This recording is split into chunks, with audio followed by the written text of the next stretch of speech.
Bonjour à tous, c'est Zimbabwe. On se retrouve aujourd'hui pour une nouvelle vidéo de l'amour, pour donc les événements du 4 mai.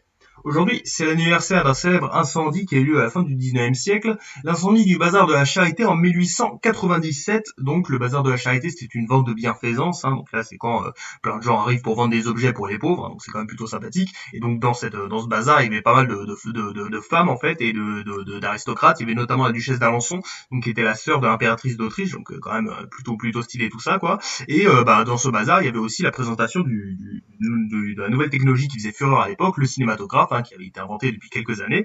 Et du coup, tout le monde était allé sous un appentis pour aller voir cette nouvelle technologie. Sauf qu'il faut savoir que l'appentis était fait en bois, puis à 16 heures, en fait, le réservoir d'éther du cinématographe était épuisé. Et il y a un mec qui a fait l'erreur d'allumer une allumette, et du coup, il y a eu un gros incendie.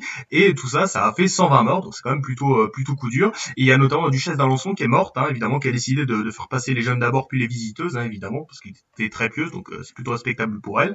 Et aussi, il faut savoir que la presse, évidemment, on a parlé à fond, c'est-à-dire, il y a par exemple plein de gens qui ont fait de récupération politique, qui ont dit c'est la faute de cette technologie, c'est Dieu qui nous punit. Il y a des femmes qui ont dit oui, les hommes, ils ont rien fait pour sauver les femmes, enfin plein de trucs comme ça. Et aussi, il faut savoir que ça a été très dur pour le cinématographe, ça a failli être la fin de la carrière de ce truc, qui était très jeune, et pendant pas mal de temps, des projections ont été interdites, donc ça c'est plutôt coup dur, on aurait pu se passer d'une très belle invention à retenir. Aujourd'hui, c'est aussi l'anniversaire de la mort d'un célèbre homme politique yougoslave, la mort de Josip Broz Tito, donc un célèbre homme politique yougoslave en fait qui a participé donc à la résistance durant la Seconde Guerre mondiale, la résistance yougoslave qui était très acharnée contre la régime nazi.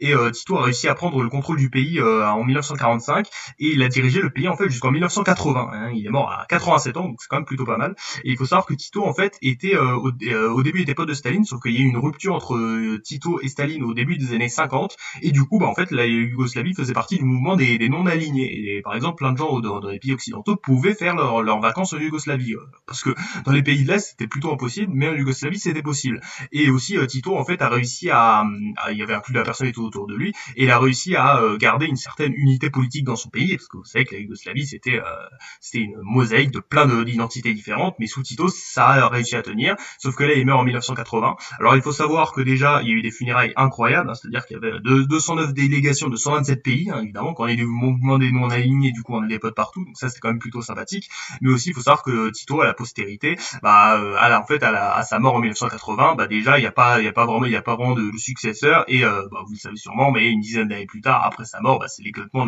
il y a eu Yougoslavie, donc c'est coup dur pour lui, même s'il y a pas mal de gens qui sont nostalgiques, évidemment, de sa période, évidemment, où c'était une certaine paix en Yougoslavie, évidemment, à retenir.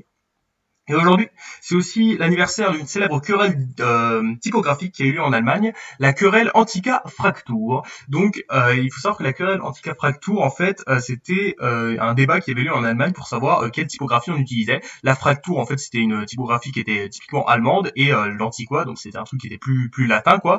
Et en fait, dans la majorité des pays, on utilisait l'Antiqua, sauf que, en fait, à partir de 19e siècle, avec le nationalisme allemand, en fait, plein de gens disaient oui, la Fraktur c'est l'identité de l'Allemagne, il faut utiliser la Fraktur. Par exemple, Bismarck disait je ne lis pas les livres allemands en caractère latin. Sauf que là, en 20e siècle, il y avait énormément de débats, et en 1911, il y a eu un projet donc des pro-antiquois qui voulaient remplacer la Fraktur et mettre juste de l'antiquois partout. Et il y a eu énormément de débats et le projet a échoué. 85 voix contre alors que 82 pour, donc c'était plutôt coup dur. Et on aurait pu dire que ça s'est terminé là, sauf que après, en fait, pendant la République de Weimar, il y a eu les deux ont commencé à exister. Puis ensuite, alors que le régime nazi est arrivé au pouvoir, alors au début, les nazis étaient pour la Fraktur, puis ensuite Hitler a dit que en fait, quand ils auraient conquéri le monde, conquéri toute l'Europe, pour que les gens se soumettent au régime nazi, il faudra plus mettre l'antica que la Fraktur, ce sera plus compliqué. Et du coup, ils ont décidé de mettre l'antiquois, voilà. Et bon, il faut savoir qu'aujourd'hui, l'antiquois n'existe plus. D'ailleurs, elle est très associée au régime nazi, ce qui est plutôt paradoxal dans le sens où c'est les nazis qui l'ont interdit. Mais en tout cas, voilà, c'est une célèbre querelle qui faisait vraiment polémique en Allemagne, à retenir. Voilà donc les trois événements du jour. On a donc l'incendie du bazar de la Charité en 1897, la mort de Josip Broz Tito en 1980, et donc la fin officielle, évidemment, de la querelle Antikov-Fraktur en 1911. C'était Zimbabwe. Merci d'avoir regardé.